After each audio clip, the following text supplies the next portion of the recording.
ದುಡ್ಡು ಕಟ್ಟಿರ್ತೀವಲ್ವಾ ಸರ್? ಹೋಯ್ತು, ಈ ಹೊಸ ಫೈಲ್ ಹಾಕ್ಬೇಕಲ್ಲ ಮೇಡಮ್. 2,400 ರೂಪಾಯಿ. ಪಾಪ ಪುಣೆ ಕಂಪ್ನಿ ಅಲ್ವಾ ಅದು, ದುಡ್ಡು ಮಾಡ್ಕೊಡ್ಬೇಕಲ್ವ ಅವ್ರಿಗೆ. ನಾವೀಗ ಒಂದು ರೂಲ್ ಡಿಸ್ಚಾರ್ಜ್ ಕಟ್ಟಾದ್ಮೇಲೆ ಪೇ ಮಾಡ್ತೀವಲ್ವಾ, ಮತ್ತೆ ಕಟ್ಟು ಅಂತ ತೋರಿಸುತ್ತೆ. ಎಷ್ಟೋ ಸತಿ ಟಿಕೆಟ್ ರೈಸ್ ಮಾಡಿದ್ರೆ ಟೈಮ್ ಆಗುತ್ತಪ್ಪ, ಒಂದು ವಾರ 15 ದಿನ ಆಗುತ್ತೆ ಅಂತ ಡಬಲ್ ಟ್ವೈಸ್ ಪೇಮೆಂಟ್ ಮಾಡ್ತೀವಿ. ಲೆಕ್ಕ ಇಲ್ಲ ಸರ್. ಮೇಂಟೈನ್ ಮಾಡೋಕ್ಕೆ GBA ಇಂದ ದುಡ್ಡಂತೂ ಹೋಗುತ್ತೆ ಈ ಸಾಫ್ಟ್ವೇರ್ ಕಂಪ್ನಿಗೆ. GBA ಇಂದನೂ ಹೋಗುತ್ತೆ, ಆರ್ಕಿಟೆಕ್ಟ್ ಜಾಬ್ ಇಂದನೂ ಹೋಗುತ್ತೆ, ಕಸ್ಟಮರ್ಸ್ ಜಾಬ್ ಇಂದನೂ ಹೋಗುತ್ತೆ. ಇದಕ್ಕೆ ಯಾವುದೇ ಲೆಕ್ಕ ಇಲ್ಲ. ಇದಕ್ಕೆ ನಾವು ಎಷ್ಟು ದುಡ್ಡು ಕೊಡ್ತಾ ಇದೀವಿ ಲೆಕ್ಕ ಇಲ್ಲ. IFMS ಅಲ್ಲಿ OCಗಳು ಕೊಡ್ತಾ ಇದ್ದಾರೆ.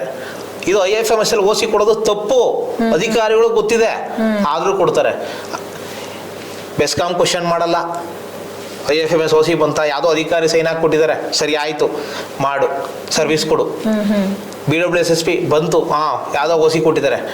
ಆನ್ಲೈನ್ OC ಇದ್ರೆ, ಆನ್ಲೈನ್ ಅಲ್ಲಿ OC ಇದ್ರು ಮಾತ್ರ ಬೆಸ್ಕಾಂ ಪವರ್ ಕೊಡಬೇಕು. ಆನ್ಲೈನ್ ಅಲ್ಲಿ OC ಇದ್ರು ಮಾತ್ರ ಬೆಸ್ಕಾಂ ಪವರ್ ಕೊಡಬೇಕು, ಇಲ್ಲ ಕೊಡೋ ಆಗಿಲ್ಲ. ಬಟ್ ಇವತ್ತು ಆನ್ಲೈನ್ ನಲ್ಲಿ OC ಕೊಡದೇ ಇರೋದಕ್ಕೆ ಈ ಸಾಫ್ಟ್ವೇರ್ ಕಾರಣ ಸರ್. ಹೆಚ್ಚು ಕಮ್ಮಿ ಅದೇ ಲೆಕ್ಕ ಆಯ್ತಲ್ಲ. 2 months ಆಗಿದೆ, ನಾನು ಸಬ್ಮಿಟ್ ಮಾಡಿ ಆಗ್ತಾ ಇಲ್ಲ. 100% ಪ್ರಾಪರ್ ಆಗಿ ಕಟ್ಟಿದವ್ರಿಗೆ ಏನ್ ಮಾಡುತ್ತೆ, ಅವ್ರು ಯಾರು ಹೋಗಿ ಅಧಿಕಾರಿಗಳು ಮೀಟ್ ಮಾಡಲ್ಲ, ಇನ್ನೊಂದು ಮಾಡಲ್ಲ. ಅಧಿಕಾರಿಗಳು ನಾನು ಕರೆಕ್ಟಾಗಿ ಕಟ್ಟಿದ್ದೀನಿ, ನನ್ಗೆ ಆಗ್ಲಿ ಅಂತ ಕೇಳ್ತಾನೆ.